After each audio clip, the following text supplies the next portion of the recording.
Okay, so here's a vertical-ish type pull exercise. And what we're going to be doing is setting up, sitting down in a short seated position. So we're on a slightly lower box, lower than a 90-degree bench. Your heels are back underneath you and your full foot is on the floor.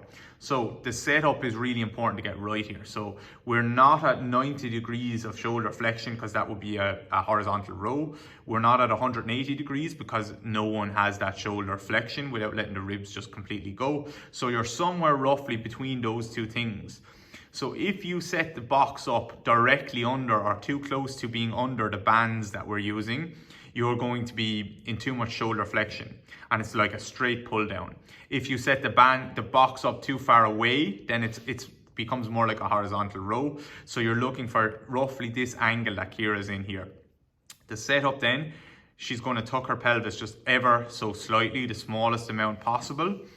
And then all she's going to do, we're grabbing higher up on the band here. So we want more tension. So grab higher and higher and higher up on the band so that you get more tension if you need that. And then she's just going to row. So she's going to start to alternate. So she rows her left hand and then her right hand, or pull down would be a better word. Okay, so there's an alternation.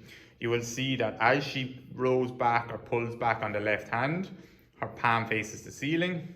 As she pushes the left hand away, the back of her hand faces the ceiling, or the face of her watch starts to come towards the ceiling.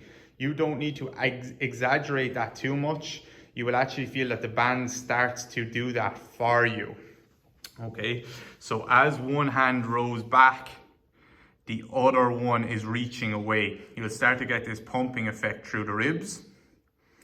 And you'll start to see as she rows, she compresses kind of down into her left side and then into the right side. Her spine is turning left and right, okay? So make sure that you feel this pumping action. Don't just row one and pause. Feel that both arms are moving in opposite directions at the same time. Try and breathe through your nose. Try and keep your eyes forward and try not to let your back arch too much. We're trying to keep this stacked position and just get the scaps to start to glide over the rib cage.